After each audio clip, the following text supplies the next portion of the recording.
Want to know where the real French Quarter magic happens and where to find peace and quiet just 1 block away from Bourbon Street? In this video, I'll take you on a virtual map tour of New Orleans' most iconic neighborhood and show you exactly where to live, eat, and explore. Let's get started.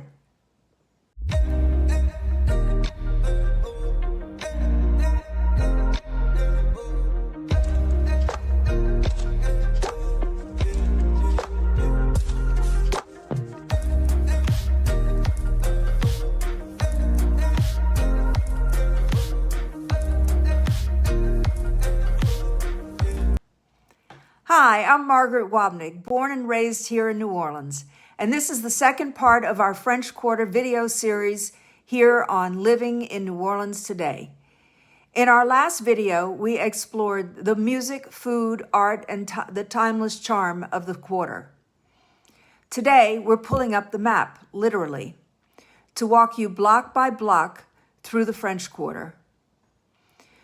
Whether you're thinking about moving here or just want to understand the quarter's layout and lifestyle, this map tour will help you visualize it like a local.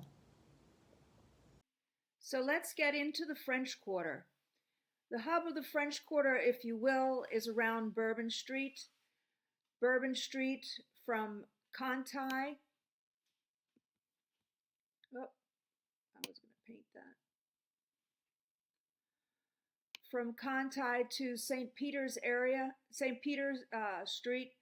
This is probably one of the most busy areas with pubs and bars and cafes and so forth.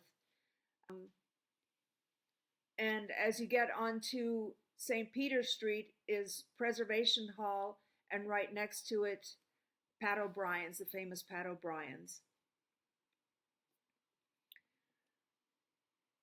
So this stretch is what most tourists imagine the high-energy Bourbon Street scene. If you're visiting, it's a must. If you're living here, you may prefer a bit of distance. So if we zoom out here a little bit, I can show you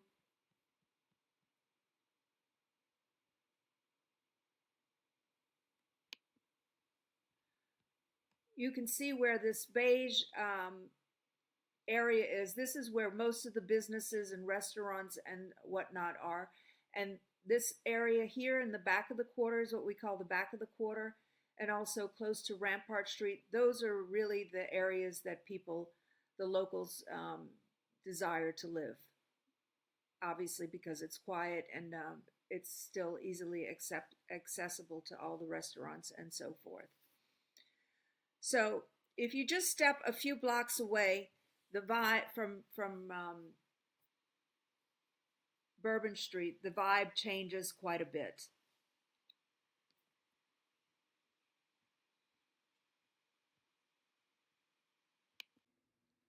Let's take a moment to talk food, because no tour of the French Quarter is complete without it. These are the places that define New Orleans dining. Here's Galatoire's, a French Quarter institution on Bourbon Street since 1905. It serves classic Creole, one of my favorites. Just a block away is Arnaud's, another grande dame with a jazz bistro and the iconic French 75 bar. Just down the street, Acme Oyster House for raw oysters, grilled or charbroiled. It's casual, loud, and delicious. Then let's go to one of the Brennan's restaurants, just a little way away, Mr. B's Bistro, where you can get gumbo, shrimp and grits, and one of the best weekday lunch specials in town.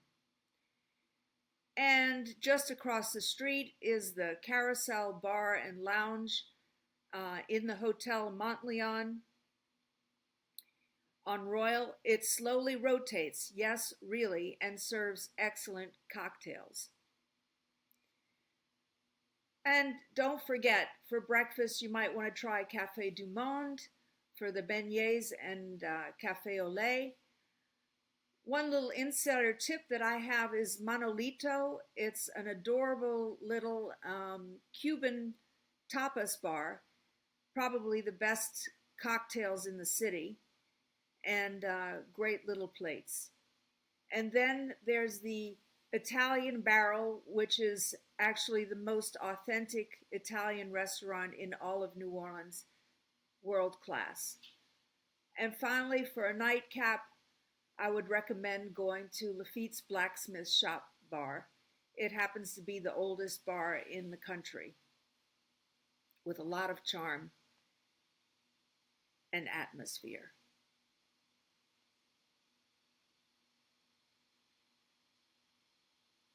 So you see them all on the map as we move, and most are just a few blocks from wherever you're standing.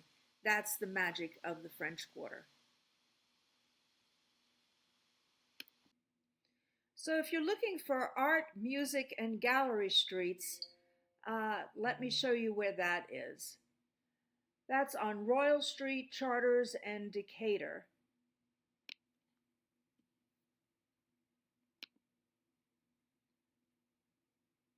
That's what I would consider the heart and soul of the French Quarter.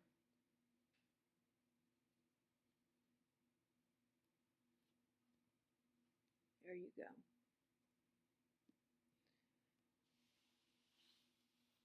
Royal Street is where elegance meets artistry, home of antique stores, street musicians, and galleries.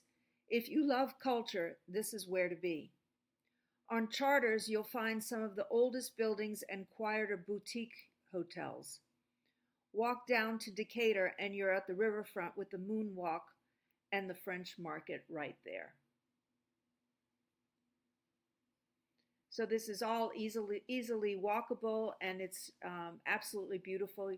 You should stop on Jackson Square right here with the cathedral, and around the periphery of Jackson Square are where all of the artists are. This is the cathedral. That's an absolute must.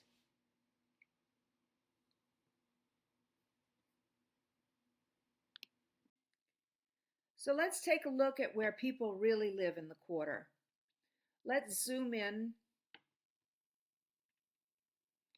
As we said before, the area, the two streets, Burgundy and Dauphine here, and the back of the quarter, Ursuline, back to Esplanade. Those are the areas um,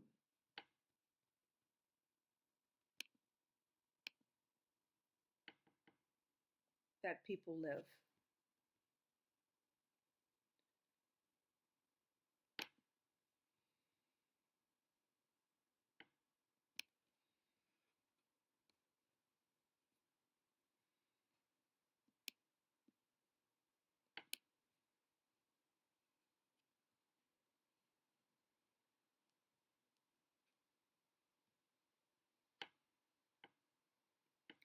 This is where the quarter turns livable. You'll find romantic condos and homes tucked into lush courtyards with balconies overlooking cobblestone alleys. Streets like Burgundy and Dauphine, Burgundy here and Dauphine here, offer quiet charm just a block from the buzz. If you're buying or renting here, this is where you'll feel like a local. Living in a dense historic neighborhood doesn't mean giving up on green space. Armstrong Park on Rampart has walking paths, trees, and historic Congo Square. Oh, this is Armstrong Park. Cabrini Park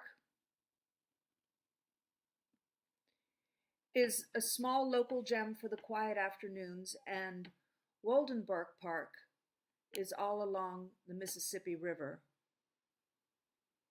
and it's a great space. It's a great spot for sunrise walks.